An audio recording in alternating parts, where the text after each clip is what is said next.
সিরাজগঞ্জ চাঁদা না পেয়ে বিএনপি নেতার বিরুদ্ধে ৩০ লাখ টাকার মাছ লুটের অভিযোগ। কুমিল্লায় গরুর ঘাস খাওয়া নিয়ে সংঘর্ষে দুজন গুলিবিদ্ধ। জানাবো প্রস্তুত হাসিনার ফাঁসির মঞ্চ। ইউনূস সরকার আমার কিছুই করতে পারবে না বলছেন জয়। এবং সর্বশেষ জানাবো তদন্ত কমিটি গঠন করে দ্রুত সঠিক কারণ চিহ্নিত করা প্রয়োজন। এতক্ষণ শুনছিলেন সংবাদ শিরোনাম, এবারে বিস্তারিত। তবে তার আগে অনুরোধ থাকবে আমাদের চ্যানেলটি সাবস্ক্রাইব করে বেল আইকনটি ক্লিক করুন। সিরাজগঞ্জে চাঁদা না পেয়ে বিএনপি নেতার বিরুদ্ধে ৩০ লাখ টাকার মাছ লুটের অভিযোগ। সিরাজগঞ্জের তারাশে ২০ লাখ টাকা চাঁদা না পেয়ে দিনে দুপুরে ৩২ বিঘা পুকুরের মাছ লুটের অভিযোগ উঠেছে আমিনুর রহমান টুটুর নামের বিএনপি এক নেতার বিরুদ্ধে। তিনি উপজেলা বিএনপির সদ্য বিলুপ্ত কমিটির সাধারণ সম্পাদক। এ বিষয়ে গত ১৮ জুলাই আব্দুস সালাম নামে এক ভুক্তভোগী থানা ও ২৩ জুলাই জেলা প্রশাসক বরাবর লিখিত অভিযোগ দিয়েছেন। একই সঙ্গে পুলিশ সুপার, উপজেলা নির্বাহী কর্মকর্তা ও নিমগাছি আর্মি ক্যাম্পে অনুলিপি প্রেরণ করেছেন। অভিযোগকারী আব্দুস সালাম সিরাজগঞ্জ পৌর শহরের বাহিরগোলা এলাকার মৃত আমজাদ হোসেনের ছেলে। তিনি পেশায় মাছ ব্যবসায়ী। অভিযোগ ও স্থানীয় সূত্র জানায়, নিমগাছি সমাজভিত্তিক মৎস্য চাষ প্রকল্পের আওতাধীন উপজেলার মাধাইনগর সংঘাইপাড়া গ্রামের ৩২ বিঘা সংঘাই দিঘিপুকুর সুফলভোগীদের কাছ থেকে সাবলিজ নেন আব্দুস সালাম, যার মেয়াদ রয়েছে ২০২৭ সাল পর্যন্ত। কিন্তু সাম্প্রতিক উপজেলা বিএনপির সাবেক সাধারণ সম্পাদক আমিনুর রহমান টুটুল তার লোক দিয়ে ২০ লাখ টাকা চাঁদা দাবি করেন। এই চাঁদা প্রদানে অস্বীকৃতি জানালে মাছ চাষ করতে দিবে না বলে হুমকি দেন। পরে সুফলভোগী ও স্থানীয়দের বিষয়টি জানালেও তারা কোনো সমাধান মেলেনি। পরে গত বৃহস্পতিবার ভোর ৫টার দিকে পূর্ব পরিকল্পিত ও বেআইনিভাবে দলবদ্ধ হয়ে পুকুরে জাল ফেলে মাছ লোড করে। এতে পুকুরের পাহারাদার আব্দুল খালেক ও স্থানীয় শহীদুল ইসলাম বাধা দিলে মারধর, গুম ও খুনের হুমকি দেয়। পরে জরুরি সেবা 999 পরামর্শ থানায় অভিযোগ দিল, পুলিশ কোনো ব্যবস্থা নেয়নি। এই সুযোগে সোমবার দুপুর 12টার দিকে আবারও জাল ফেলে মাছ লুট করে তারা। এভাবে 2 দফায় প্রায় 30 লাখ টাকার মাছ লুট করা হয়েছে বলে দাবি ভুক্তভোগীর। ভুক্তভোগী আব্দুস সালাম এই ঘটনার সুষ্ঠু তদন্ত ও ক্ষতিপূরণ দাবি করে বলেন, বিএনপি নেতা আমিনুর রহমান টুটুলের নেতৃত্বে অন্তত 16 জন লোক 2 দফায় জাল ফেলে প্রায় 30 লাখ টাকার মাছ লুট করে নিয়েছে। এর আগে ওই বিএনপি নেতা তার চাচাতো ভাই শামীম হোসেনকে দিয়ে 20 লাখ টাকা চাঁদা দাবি করেন। মূলত সেটা দিতে অস্বীকার করায় তারা আমার সব সাবলিজ নেওয়া পুকুরের প্রায় 30 লাখ টাকার মাছ লুট করেছে।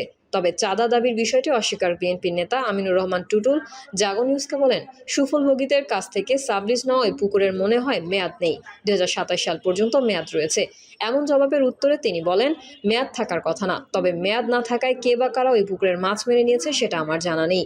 জেলা বিএনপি সাধারণ সম্পাদক সাইদুর রহমান বাচ্চু জাগো নিউজকে বলেন, বিষয়টি আমার জানা নেই, তবে এই ঘটনায় বিএনপির কেউ জড়িত থাকলে অবশ্যই তদন্ত সাপেক্ষে সেটার সাংগঠনিক ব্যবস্থা নেওয়া হবে। কুমিল্লায় গরুর ঘাস খাওয়া নিয়ে সংঘর্ষে দুজন গুলিবিদ্ধ। কুমিল্লার নাঙ্গলকোটে গরু ছুটে গিয়ে ঘাস খাওয়াকে কেন্দ্র করে দুই পক্ষের মধ্যে সংঘর্ষ হয়েছে। এতে দুজন গুলিবিদ্ধ হওয়া সহ উভয় পক্ষের অন্তত 10 জন আহত হওয়ার খবর পাওয়া গেছে। এ সময় ঘটনাস্থল থেকে 4 জনকে আটক করেছে পুলিশ। গুলিবিদ্ধ সহ মোট 4 জনকে কুমিল্লা মেডিকেল কলেজ হাসপাতালে ভর্তি করা হয়েছে। বিকেল 5:30টায় হাসপাতালের জরুরি বিভাগে দায়িত্বরত সিনিয়র নার্স মোহাম্মদ ইব্রাহিম খলিল এই তথ্য নিশ্চিত করেছেন। স্থানীয়রা জানান, গত জুন মাসে গরুর ঘাস খাওয়াকে কেন্দ্র করে স্থানীয় আবুল খায়ের ও শেখ ফরিদ গ্রুপের মধ্যে কয়েক দফা সংঘর্ষ হয়। এ ঘটনায় আবুল খায়ের বাদী হয়ে নাঙ্গলকোট থানায় মামলা করলে পুলিশ কয়েকজনকে আটক করে আদালতের মাধ্যমে কারাগারে পাঠায়। এ ঘটনার জেরে শুক্রবার সকালে উভয় পক্ষের মধ্যে আবারও উত্তেজনা দেখা দেয়। সকাল 11টার দিকে দুই পক্ষের সংঘর্ষ শুরু হয়। এতে 2 জন গুলিবিদ্ধ হন। এছাড়া দুই পক্ষের অন্তত 10 জন আহত হন। গুলিবিদ্ধ হোসনারা বলেন, শেখ ফরিদের লোকজন আমাদের ওপর কয়েক দফা হামলা করে। শুক্রবার সকালে আবারও আমাদের ওপর হামলা চালায় এবং গুলি করে। প্রশাসনের কাছে এই ঘটনার সুষ্ঠু বিচার দাবি করছি। প্রস্তুত হাসিনার ফাঁসির মঞ্চ।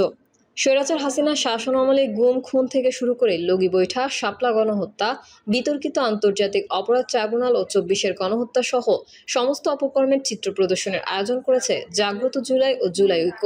শুক্রবার বিকেল 5:30টায় জাতীয় প্রেস ক্লাবের সামনে এই প্রদর্শনীর উদ্বোধন করা হবে। প্রদর্শনীটি চলবে 36 জুলাই অর্থাৎ 5 আগস্ট পর্যন্ত। প্রদর্শনীর শেষ দিনে প্রতীকী ট্রাইব্যুনালের মাধ্যমে প্রতীকী ফাঁসি দেওয়া হবে গণহত্যাকারী স্বৈরাচার শেখ হাসিনাকে। চলমান এই প্রদর্শনীতে রাজনৈতিক দল, পেশাজীবী, সামাজিক ও সাংস্কৃতিক সংগঠন সহ বিভিন্ন প্ল্যাটফর্মের প্রতিনিধিরা উপস্থিত থাকবেন। এদিন দুপুরে গণমাধ্যমে পাঠানো এক সংবাদ বিজ্ঞপ্তিতে এসব তথ্য জানিয়েছে জুলাই আন্দোলনের সংগঠন জুলাই ঐক্য। ইউনূস সরকার আমার কিছুই করতে পারবে না বলেছেন জয়। চোরের মায়ের বড় গলা কথাটি প্রবাদে থাকলেও নতুন করে আরেকটি প্রবাদ যেন তৈরি করতে চাচ্ছেন ফ্যাসিস্ট হাসিনার 5,500 খ্যাত পুত্র জয়। তার কর্মকাণ্ডে জনতা এখন খেপে গিয়ে বলা শুরু করেছেন চোরের ছেলের বড় গলা। পতিত স্বৈরাচার হাসিনা দেশ জুড়ে গণহত্যা চালিয়ে 24-এর গণঅভ্যুত্থানে চোরের মতো লেজ গুটিয়ে পালিয়ে যায়। মার নির্লজ্জ বেহায়ার মতো গণহত্যা চালিয়ে পালিয়ে গেলেও তার ছেলের গলাবাজি যেন কিছুতেই থামছে না। এবার দুদকের অনুসন্ধানে যুক্তরাষ্ট্রে খুনি হাসিনা পুত্র জয়ের 2টি নজরকাড়া বাড়ির সন্ধান মিলেছে। বাংলাদেশের আয়কর নথিতে যেগুলোর কোনো তথ্য নেই। এসব বিষয় নিশ্চিত হওয়ার পর বাড়ি দুটি জব্দ করার উদ্যোগ নেয় দুর্নীতি দমন কমিশন। এই বিষয়টি ফ্যাসিস্ট হাসিনা পুত্র জয়ের সামনে আসার পর তা নিয়ে তার ভেরিফাইড ফেসবুক পেজে রীতিমতো বর্তমান সরকারকে চ্যালেঞ্জ করে পোস্ট করেছেন তিনি। সেখানে তিনি লিখেছেন, ইউনূসের নেতৃত্বাধীন এই অবৈধ সরকার আমার কিছুই করতে পারবে না। বর্তমান অন্তর্বর্তী সরকারকে এই চ্যালেঞ্জ ছুড়ে দেওয়ার আগে জয়ের জব্দ করতে যাওয়া বাড়ির বিষয়ে লিখেছেন, এই অবৈধ সরকার এখন চাপে এবং জনরোষের মুখে পড়ে জনগণের দৃষ্টি ভিন্ন খাতে নিতে আমার বিরুদ্ধে দুর্নীতি দমন কমিশনকে দিয়ে মিথ্যা অভিযোগ তোলার চেষ্টা করছে। আমি ভার্জিনিয়ায় 2টি বাড়ির মালিক নই, একটি আমার, এবং সেটা আমি 2018 সালে কিনেছি, গত বছর নয়। গত বছর আমার ডিভোর্স চূড়ান্ত হওয়ার পর মালিকানা শুধু আমার নামে করা হয়েছে। অন্য যে বাড়ির কথা বলা হচ্ছে সেটি ছিল আমার আগের বাড়ি, যেটা আমি বিক্রি করে এই বাড়িটি কিনেছি। আমার বাড়িটির মূল্য কেনার পর থেকে প্রায় $15 লাখ বা 18 কোটি টাকা বেড়েছে। আমি বর্তমান দামে এটি কিনিনি, অনেক কম দামে কিনিয়েছিলাম। ফ্যাসিস্ট জয় এ সময় তার আয় অবৈধ নয় উল্লেখ করে লিখেছেন, আমি কোনো সরকারি কর্মচারী নই, আমি একজন আইটি উদ্যোক্তা, আমার আয় সম্পূর্ণ বৈধ, আমি এখানে কর দিয়ে বসবাস করি। এফবিআই আমার বিষয়ে ইতোমধ্যে তদন্ত করেছে এবং অবৈধ কিছু খুঁজে পায়নি। সেই কারণেই ইউনূস সরকার যখন আমার বাংলাদেশি পাসপোর্ট বাতিল করেছিল তখন আমি দ্রুত মার্কিন নাগরিকত্ব পেয়েছি। যুক্তরাষ্ট্রে সত্যিকারের আইন ও বিচার ব্যবস্থা আছে। দুদক যদি আমার সম্পত্তি বাজেয়াপ্ত করতে চায় তাহলে তাদের আমন্ত্রণ জানাই, এসে পারলে চেষ্টা করে দেখুক। আমার আইনজীবীরা যুক্তরাষ্ট্রের দুদকের মোমেনের বিরুদ্ধে মামলা করতে তৈরি হয়ে আছে। পতিত স্বৈরাচার পুত্র জয় এরপর তার পোস্টে বর্তমান সরকারের প্রতি চ্যালেঞ্জ ছুড়ে দিয়ে এমনকি তার কাছে বৈধ পিস্তল ও গুলির ভয় দেখিয়ে বলেন, আসলে এই অভিযোগের মূল উদ্দেশ্য হলো আমার ঠিকানা প্রকাশ করে আমাকে নিরাপত্তাহীনতায় অবস্থায় ফেলা। কিন্তু আমেরিকার বাস্তবতা হলো এখানে ব্যক্তিগতভাবে অস্ত্র রাখা বৈধ এবং এর গুলিরও কোনো সীমাবদ্ধতা নেই। তাই এসব হুমকিতে আমি ভীত নই। আমি নিজেকে রক্ষা করতে সম্পূর্ণ প্রস্তুত ও সক্ষম। আর একটা কথা, আমার বাড়ি কিন্তু 32 নয়। ইউনূসের নেতৃত্বাধীন এই অবৈধ সরকার আমার কিছুই করতে পারবে না। ফ্যাসিস্ট হাসিনা পুত্র জয়ের এই পোস্টের পর রীতিমতো তাকে নিয়ে হাস্যরসে মেতেছেন বাংলাদেশি নেটিজেনরা।